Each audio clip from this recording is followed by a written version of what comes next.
Eh, il est fou, les Retailleau, c'est le seul ministre de l'Intérieur qui réussit à s'embrouiller avec l'extérieur. Reste chez toi. Dans cet extrait, Walidia dénonce avec humour le délabrement de l'hôpital public et le cynisme des élites. Bon visionnage et pensez à vous abonner si le contenu vous plaît. Et on est à Marseille pour cette nouvelle année. Je vous souhaite la santé. Hein, parce que le dernier truc à faire en ce moment, c'est d'aller aux urgences. Hein.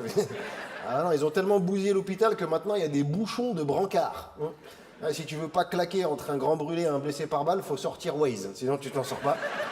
On va couper par la morgue, on va gagner 10 minutes. Il n'y a plus de thunes pour l'hôpital, on vous a dit. Hein. Quoi, le CAC 40 a redistribué 98 milliards de dividendes à ses actionnaires.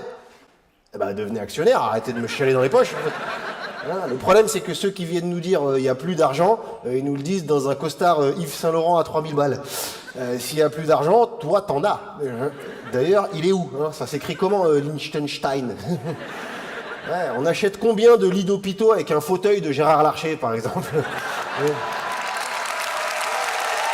Oui. Quand même, hein. 34 000 balles la chaise. Faut savoir qu'il y a 75% de Français qui gagnent moins que ça à l'année. Ça veut dire qu'en travaillant de janvier à décembre, sans rien dépenser, tu vis dehors et tes gosses, ils bouffent des chats errants. Eh ben, tu peux pas t'acheter le siège où Gérard Larcher, il pose son gros fiac. Oui, attention, je veux pas tomber dans la grossophobie, hein, mais Gérard Larcher, il grossit avec notre argent. Donc c'est un peu notre gras, en fait. C'est à nous. C'est à nous, ça.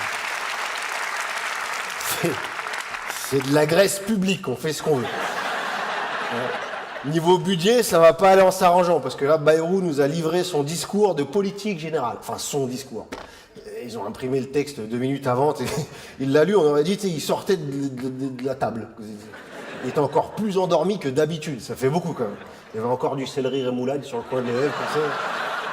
Ouais, pour les retraites, il a dit oui, les retraites, oui, on va procéder à une réflexion par le biais d'une commission suivie d'un conclave précédé d'un comité de lecture du rapport d'enquête issu d'une procédure de suivi au préatoire. Et puis après, on ira voir une voyante et un marabout pour être sûr. Mais de toute façon, il s'en fout tout ça. Son objectif, c'est de tenir 6 mois. Tu vois, après, il peut sauter et comme ça, il a les avantages de Premier ministre à vie. Tu sais, donc lui, début mai, c'est je vous emmerde et je rentre à Pau en jet. Hein. Vraiment, faut pas compter sur lui. L'idée, c'est de ne pas se faire censurer avant. Hein. Donc, il a organisé quelques rencontres avec les responsables politiques. Et après, il a rencontré les socialistes. Ah oui. Ah, oh, les gars, ça va. Faut bien s'amuser. Je veux dire, tu sais, la rencontre avec les socialistes, c'est la récré entre 2 discussions sérieuses. Hein, je leur ai promis des Twix au goûter de l'Assemblée. Ils étaient contents. Et les socialistes, évidemment, ils sont ressortis cul nus de leur rencontre avec Bayrou. Hein. Ils y sont allés cul nus aussi, donc du coup, ça change rien. Ah, les socialos, ça fait un moment qu'ils ont l'arrêt qui prend le vent, quand même. Hein. Ouais. C'est les seuls qui peuvent choper un rhume par le fion. J'ai jamais vu ça. Ils ont les escalopes à l'air depuis que Hollande leur a piqué leur slip, mais c'est la vie. Hein. Et eux, donc, ils ne voteront pas la motion de censure. Hein, et je leur ai dit, les socialistes, t'enlèves 3 lettres, t'en rajoutes 5, tu peux écrire sale traître. C'est fou, hein. Ah, mais bon. On va pas non plus tirer sur les gens qui sont morts dans le film. Tiens, à propos de générique de fin, on a perdu un grand animal politique ces derniers temps. Hein? Regarde-moi ça. Vous avez pas honte?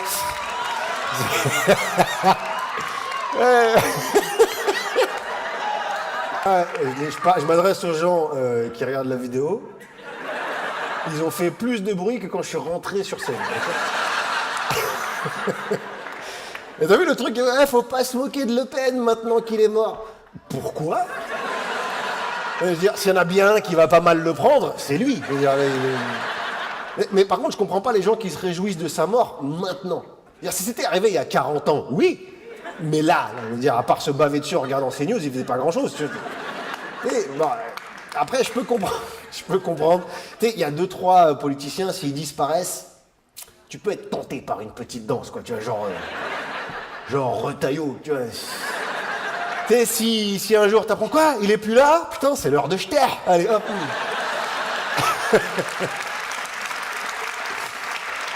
Ah, mais je lui souhaite pas la mort, je lui souhaite le chômage, quoi, tu vois. Ah, mais là, Retailleau, il est fou, il veut s'embrouiller avec toute l'Algérie. Déjà, embrouille-toi avec un Algérien, déjà. Tu vois si t'as le cardio, Et après, tu montes petit à petit. Et il est fou, les Retailleau, c'est le seul ministre de l'Intérieur qui réussit à s'embrouiller avec l'extérieur. Reste chez toi. Les Arabes de chez nous, ça lui suffisait plus. Il a le racisme gourmand. Lui et Macron, ils nous ont énervé toute l'Afrique en 2 phrases. Macron, il a déclaré que certains pays africains avaient oublié de dire merci à la France.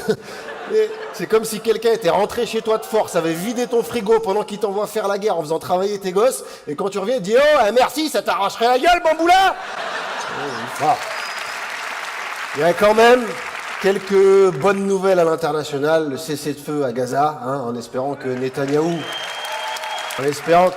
c'est pas juste accorder une pause pour recharger le stock de missiles, parce que lui, s'il fait pas la guerre, il va en prison. Donc je pense qu'il va choisir la réponse A sans l'appel à un ami. Il faut pas trop s'enflammer.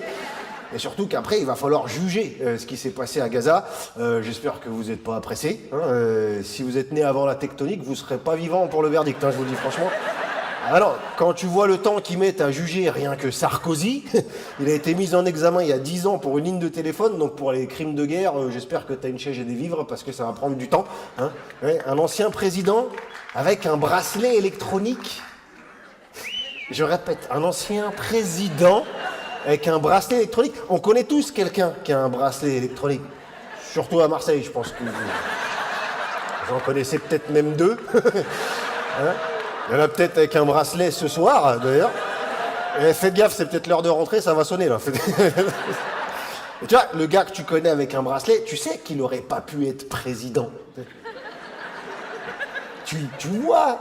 Moi, il y a un gars que je connais, il a un bracelet parce qu'il a frappé un livreur de pizza. Il ne veut pas être président. Ben lui, si, il est président. Il devrait en avoir plusieurs, même, mais il s'en fout. Il a 70 ans.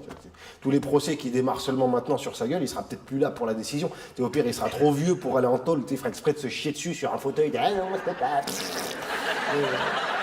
Ils mettront le bracelet directement sur la roue.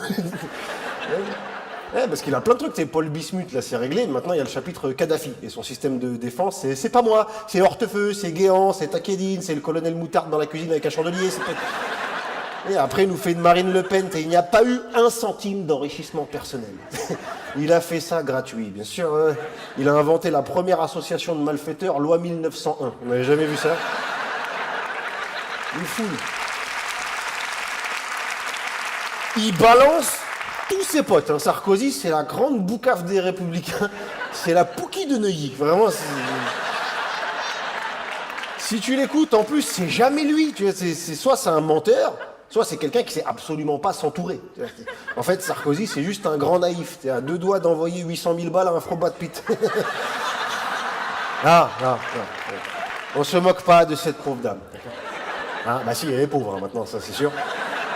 Arnaqué, je rappelle, par un brouteur qui s'est fait passer pour Brad Pitt. Je vous rappelle qu'il y a des gens qui nous ont pris des milliards en se faisant passer pour des ministres. Donc on va pas faire les malins. Quand tu vois toute cette impunité, je comprends les gens qui se tournent vers la religion. En l'absence de justice, le concept de l'enfer, c'est rassurant. Tu vois, tu te dis, peut-être Sarkozy, il a une place de parking au sous-sol. Salut Jean-Marie.